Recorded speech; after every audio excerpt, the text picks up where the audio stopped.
Bincang bersama.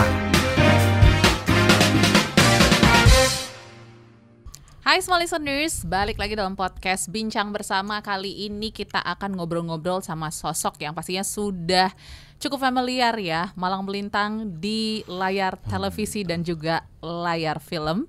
Dan kali ini Audrey sudah bersama dengan Giorgino Abraham. Hai Gino. Halo Audrey, apa kabar? Sehat. Gino gimana? Tuhan, good, I'm good, terima kasih. Yes, dan hari ini kita akan ngobrol banyak tentang film yang akan rilis ya dalam waktu dekat, film yang cukup unik dan membawa perspektif baru menurut Audrey. Betul. Tapi sebelumnya kita mau main game dulu, boleh nggak? Boleh, apa itu gamenya? Oke, kita mau uji ingatan Gino gitu ya, karena kan sudah aktif di industri entertainment sejak umur 17 tahun, benarkah? Kira-kira ya setahun lah setelah Indonesia merdeka lah. Lama banget. Legend kamu. 2000 berapa ya? 2011, 12. Oke, berarti ya sekitar segitulah ya. Segitulah ya. SMA. Yes. Nah, berarti benar ya, sekitar mungkin 17-18 tahun lah ya. So kita mau flashback dulu dengan karirnya Gino. Kita mau minta Gino untuk tebak kira-kira Gino memerankan apa di cuplikan gambar berikut ya. Kita langsung masuk ke gambar yang pertama. Oke, 1, 2, 3. Nih, film bersama Maudy Ayunda ya. Ingat gak ini menjadi apa di film apa? Ini film Tendangan dari Langit. 2011 kalau nggak salah, apa 2012. Ini peran aku jadi teman sekolahnya Maudy. Namanya ingat nggak? Hendro, benar? Yeay. 1 poin untuk Gino. Ternyata ingatannya masih fresh ya. Berarti itu awal-awal berkarir juga ya? Ya, 2011. itu filmku yang pertama. Oke, itu film perdana. Kalau film perdana mungkin masih ingat lah ya. Film kedua mungkin ini sepertinya. Ingat gak? Ini kayaknya udah mulai aura-aura bad boy. Kalau tadi kan good boy kayaknya ya. Ini film Bebas. Bebas, oke. Betul. Jadi udah mulai senyum. Bentar. Ingat gak kira-kira? Atau mau kasih clue ya, inisialnya A. Berapa huruf Kak? 5 huruf. A. Ariel? Andri? Alan 4 ya. Apa ya? Aduh, bener-bener A. Andri. Kok Andri? Bukan Andri. Andra. Oke. Iya. Ini Andra, karakternya lupa. Betul ya, kayak bad boy gitu ya. Oke, ini di tahun berapa ingat nggak, Gino? 2019. Betul ya? Betul. Masih ingat berarti ya. Next kita ke film yang ketiga. Nah, ini kayaknya anak-anak pinter juga nih. Ada buku, belajar gitu ya. Ini aku ingat. Ini apa filmnya itu? Pengejar Angin. Betul, di tahun 2000. Tadi kan 13, 14, 12, 10, 9.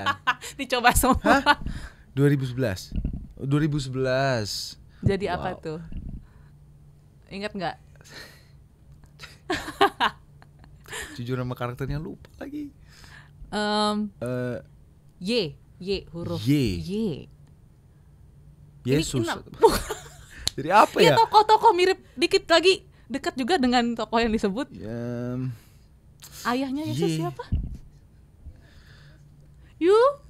Masa Yusuf? Iya bener, Yusuf. Enggak lah. Emang iya? Yusuf. Betul, data yang kita dapat sih Yusuf ya? Mungkin ya. Tapi karena udah Maaf, 2011 lupa, ya, lupa. it's okay. Tapi ingat ini film apa tau? Oke, kita lanjut lagi ke.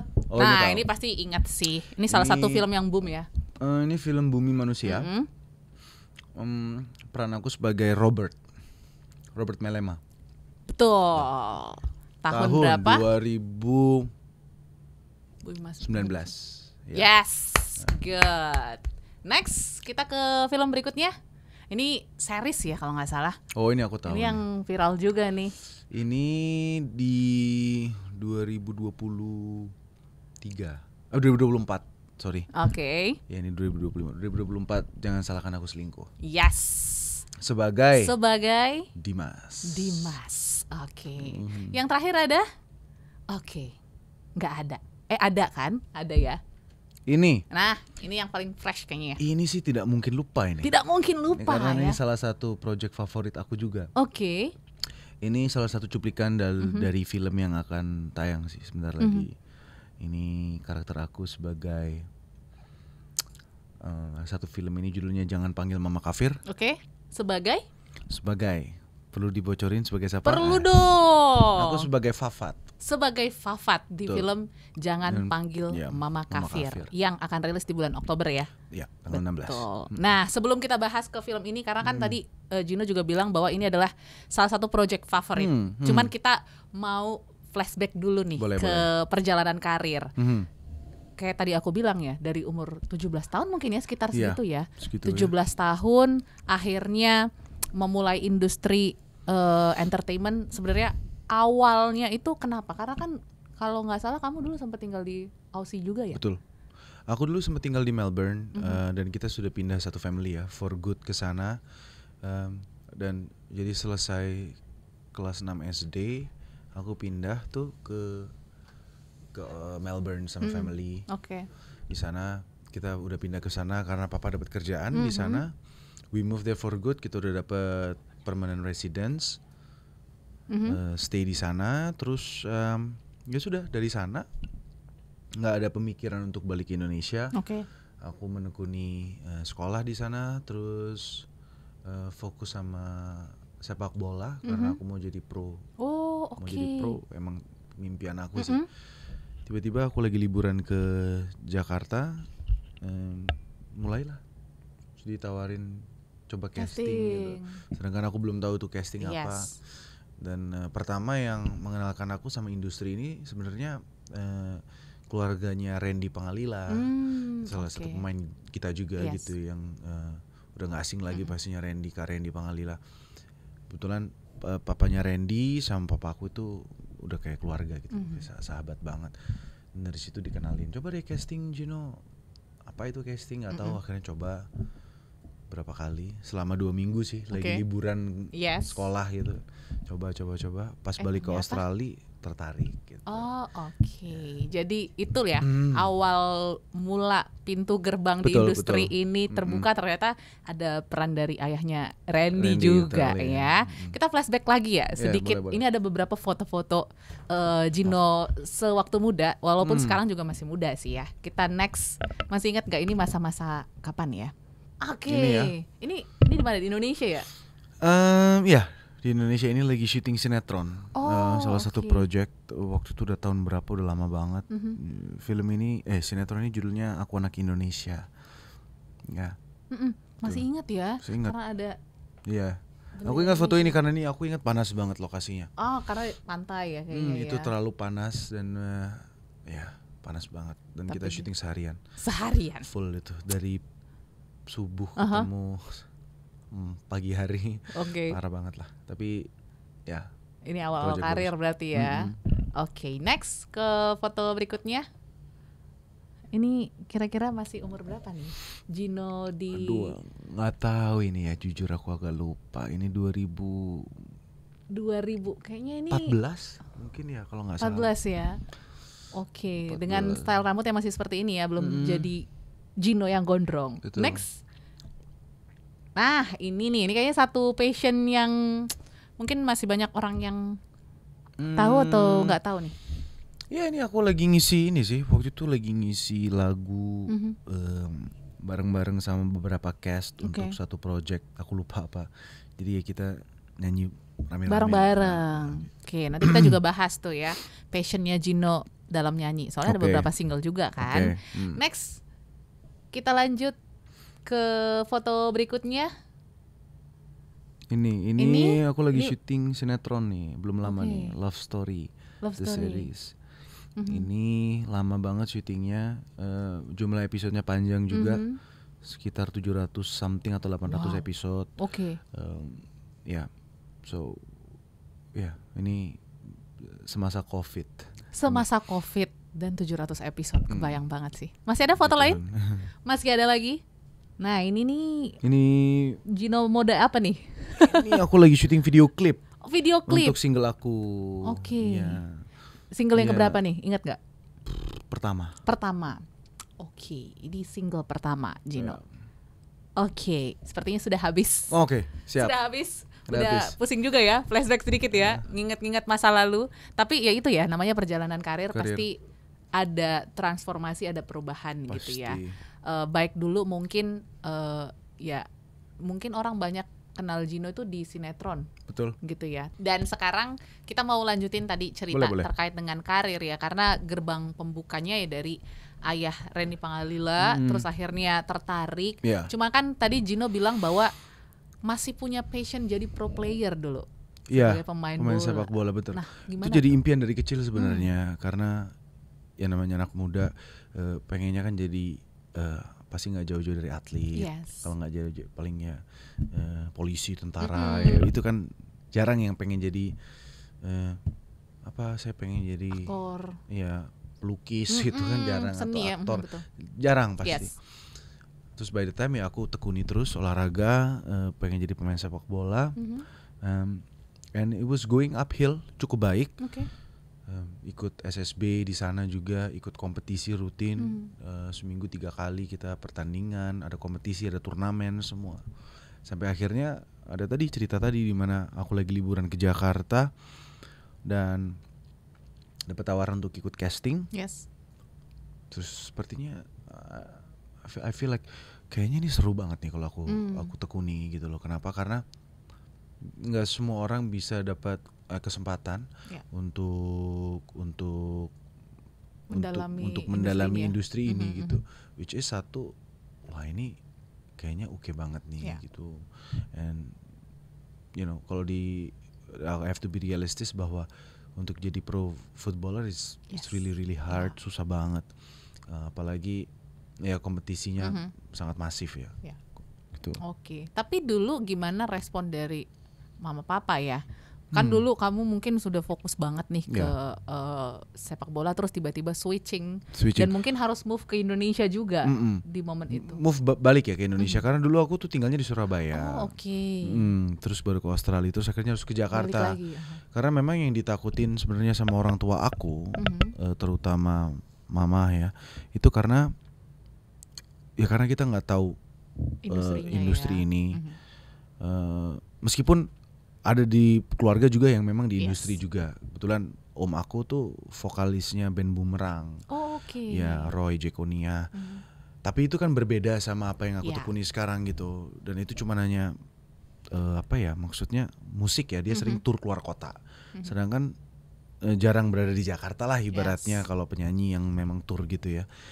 Tapi untuk stay di Jakarta itu sebenarnya ada ketakutan tersendiri sih sebenarnya untuk keluarga awalnya. Kenapa? Karena mereka pikir ya dunia entertainment industri itu sangat bahaya karena nggak jauh dari narkoba, nggak jauh dari dunia malam, nggak jauh dari godaan perempuan, dan mau godaan perempuan, godaan laki-laki, apapun lah, semua digoda-goda lah kita di sini kan. Ya kita tuh gampang digoda-goda kalau sini. Tapi ya aku percaya sama moral dan yang ditanamkan di aku dari keluarga, ya akhirnya kita jalanin lah gitu loh. Dan it turns out that ya nggak seperti itu gitu. Bahwa sebenarnya itu hanya stigma kan, pikiran orang yang memang seperti itu gitu. Hanya segelintir lah sebenarnya itu. Memang ada, tapi ya kembali ke kita masing-masing. Nggak harus di-entertainkan untuk kita hidupnya nggak benar, untuk kita terjun ke dunia yang lebih gelap gitu. Tapi no, so far sih so good.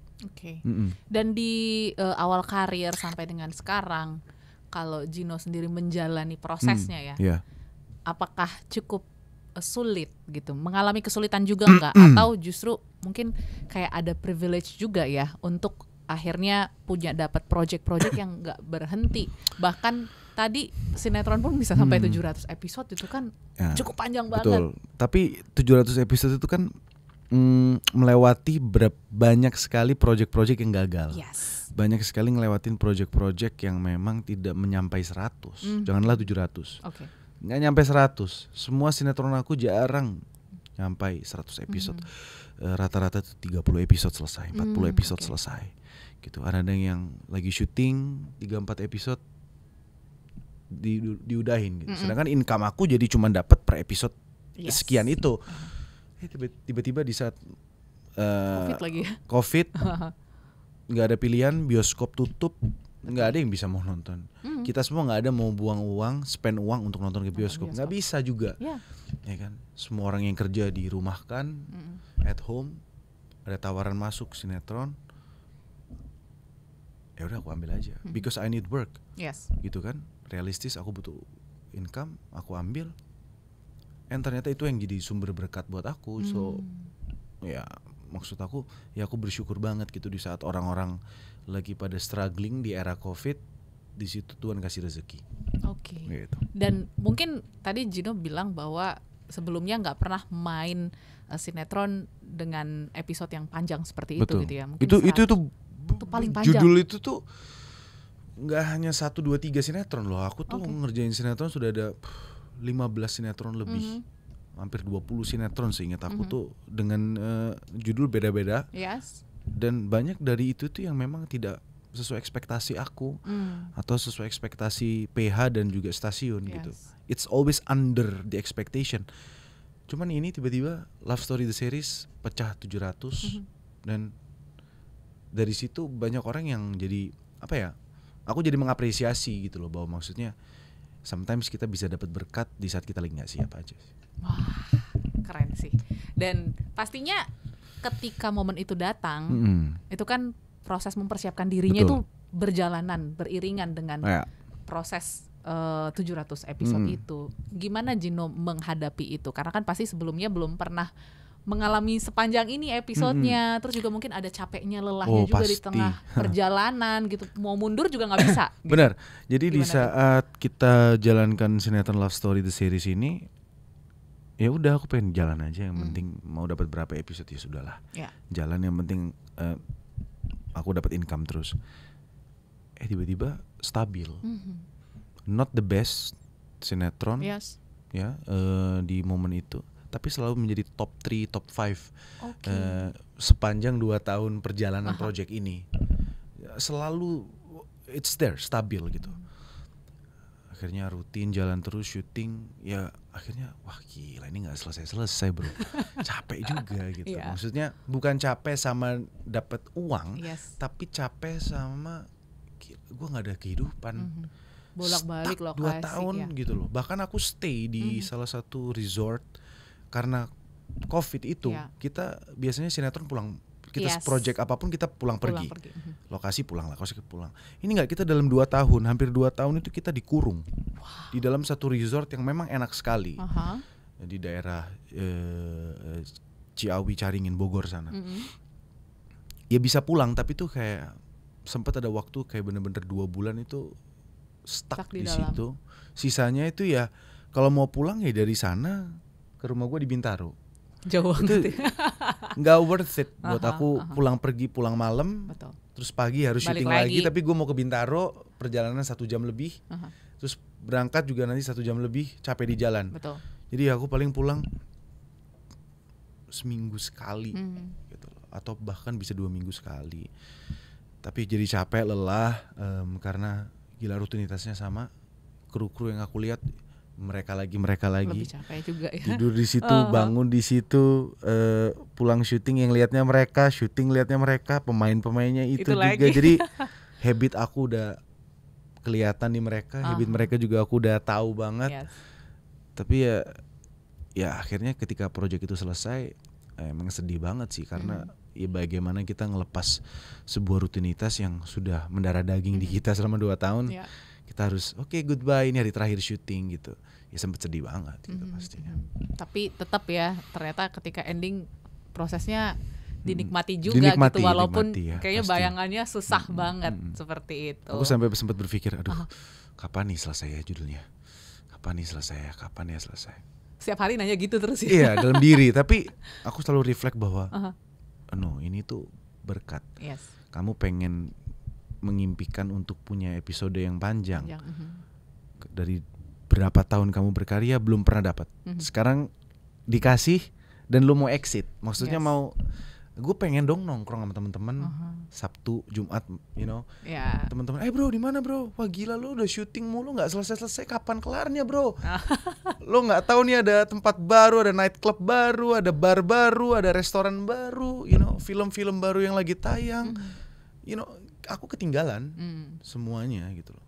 Tapi ya berkat itu aku jadi bisa save up gitu loh sama apa yang aku punya gitu. Jadi ya bersyukur pasti. Yes, tetap disyukuri walaupun mungkin prosesnya pasti, adalah nggak nikmatnya. Namanya juga pengorbanan seperti itu.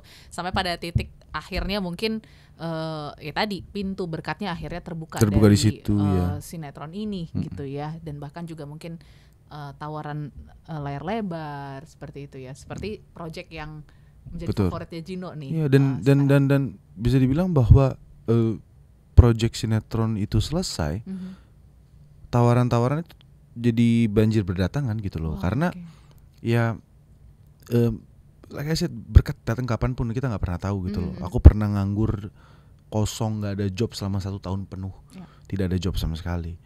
Tapi ada juga momen dimana 1 tahun itu banjir job sampai bingung memilih yang mana. Gitu. Tapi akhirnya memilih untuk liburan sama keluarga. Ngerti gak sih? Kayak aneh banget gitu loh. Kayak hal kayak gitu tuh bisa terjadi.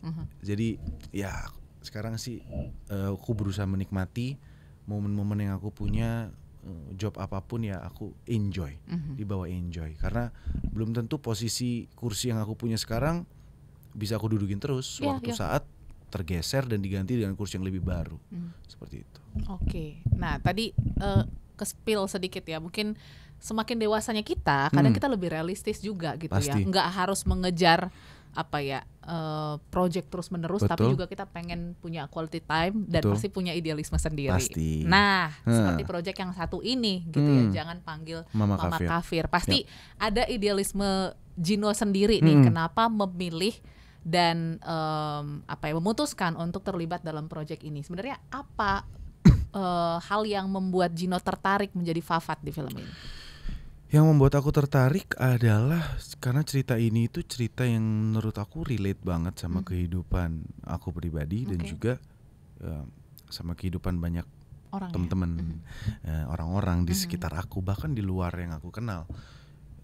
Tapi isu ini tuh nggak pernah dibawa ke atas meja gitu loh ya. Maksudnya ini cukup menjadi yang ya udah, if you know aja gitu loh. Tapi nggak pernah divisualisasikan, diobrolin. Yuk kita diskusikan bersama-sama secara publicly. Dan menurut aku ini salah satu panggung untuk menunjukkan bahwa ini topik yang perlu dibicarain. Dan there is an outcome to this. Tapi ya melewati banyak struggles pastinya. Gitu. Mungkin semua listeners jadi bertanya-tanya struggle-nya apa, terus juga mungkin isunya apa. So kita bahas dulu gambaran besar cerita dari Jangan Panggil Mama Kafir. So begini, film Jangan Panggil Mama Kafir ini adalah sebuah film drama keluarga, bisa dibilang ya. Base-nya dia religion, di mana ini ada kisah tentang aku yang berperan sebagai Fafat dan my partner di sini Michelle Judith yang berperan sebagai Maria. Ya kita punya kita lahir dari keluarga yang berbeda pastinya. Kita kenal di satu tempat dan ternyata we have a mutual feelings ya. Kita saling suka satu sama lain sampai akhirnya kita menikah. Ya tapi menjadi problem utamanya adalah kita punya perbedaan agama, itu yang kita harus pikul bersama, which means Fafat sendiri berasal dari keluarga Muslim, laki-laki Islam yang memang sangat patuh dan menganut agama Islam dengan baik, gitu. Itu sudah menjadi prinsip ya, prinsip keluarga Fafat dan sudah turun temurun lah ibaratnya seperti itu. Bahkan di sisi Maria pun yang dimainkan Michelle Judith juga sama seperti itu.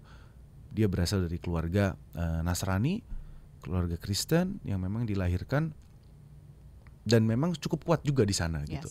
So ketika ada dua orang dengan background agama yang berbeda bertemu di tengah because of love, ini menjadi problem karena ini mau dibawa kemana nih? Apalagi di negara kita. Mau dibawa kemana? Kalau kita bicara tentang di Eropa atau di mana, nggak jadi isu besar ini ya. Kita, ini nggak akan jadi nih, baju ini nggak jadi gitu loh. Karena nggak make sense buat mereka. Ya lu, gua. Hubungan lu sama Tuhan lu, gua sama Tuhan gua. Lu nggak punya agama, kalau gua cinta sama lu, ya gua cinta sama lu, that's it. Nggak usah lu ke gereja, nggak usah lu ke musola. Tapi kalau lu nggak percaya, nggak apa-apa. Gua doang kok yang pergi. Sedangkan pemikiran seperti itu di negara kita masih belum bisa, which is ini menjadi problem sebenarnya kan untuk negara kita.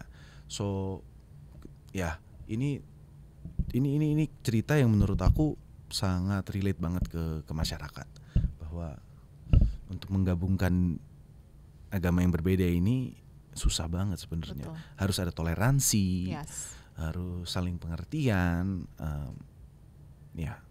ada rasa, ya pastilah itu semua nanti akan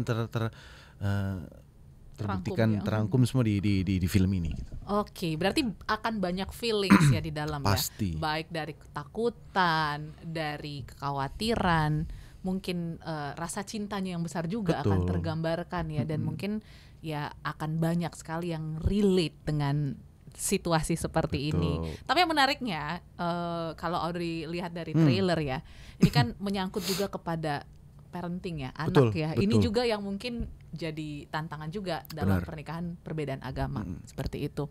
Dan karakter si anak nih yang kayaknya mencuri juga perhatian ya. Betul. Memang menurut aku karakter Laila ini anak dari Fafat dan juga Maria yang dimainkan oleh Humaira Zahra, dia karakter yang sangat bagus, sangat baik, lovely banget. Jadi buat kita sebagai penonton untuk kita merasakan emosinya, dia berperan besar banget di sini untuk menggiring kebingungan satu karakter. Ini gue harus kemana sih? Ke mama gue apa ke papa gue gitu. Jadi ajaran apa yang harus aku ikuti? Karena aku dilahirkan, aku berhijab di sini, si Laila ini berhijab, dia harus sholat dan semuanya, tetapi dia harus mendapatkan ajaran dari ibunya yang memang non Islam, which is yang dia Kristen. Jadi perjuangan seorang ibu untuk mendidik anaknya dengan agama yang dia tidak kuasai. Kenapa? Karena di sini karakter saya Fafat meninggal dunia di 30% awal film. Dari case di mana akhirnya meninggal. So sosok ibu ini tuh kehilangan arah. Anak ini kehilangan arah, harus bagaimana? Belum lagi ada hak asuh yang ikut terlibat di sini dari pihak orang tua Fafat dan juga orang tua Maria. Ini jadi bersih tegang, complicated gitu. Jadi ya itu emosinya di sana sih menurut aku. Jadi ini mungkin hal baru juga ya untuk Gino ya. Untuk aku di industri film dengan isu yang cukup besar dan pasti aku yakin banyak banget yang relate seperti itu. So mungkin kita juga akan tunggu filmnya rilis di Oktober tanggal 16. Boleh dong kasih reason why untuk smart listeners datang ke bioskop. Untuk smart listeners, kalau boleh ditanya misalkan why kalian harus nonton, menurut aku seperti yang aku bilang tadi, bahwa cerita ini tuh relatable banget buat kalian yang mungkin mengalami problema ya, atau case-case yang sama atau similar, ataupun akan mungkin lagi PDKT dengan pasangan lain yang agamanya berbeda.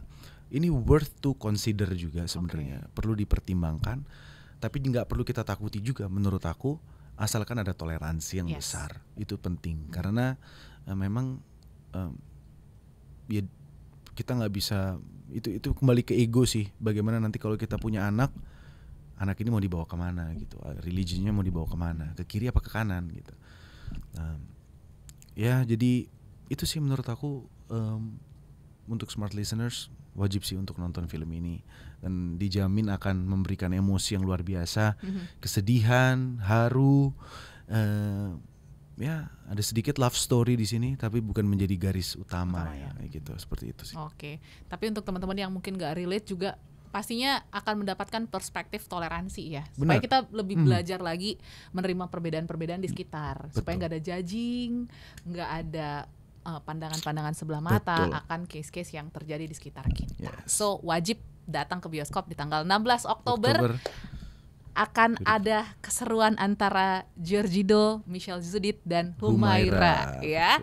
So thank you Gino, sukses untuk filmnya, semoga sukses karena ini akan menjadi solusi juga ya untuk teman-teman yang sedang mempertanyakan hal ataupun case seperti ini. So kita pamit dari podcast Bincang Bersama, sampai jumpa dan sukses untuk Anda.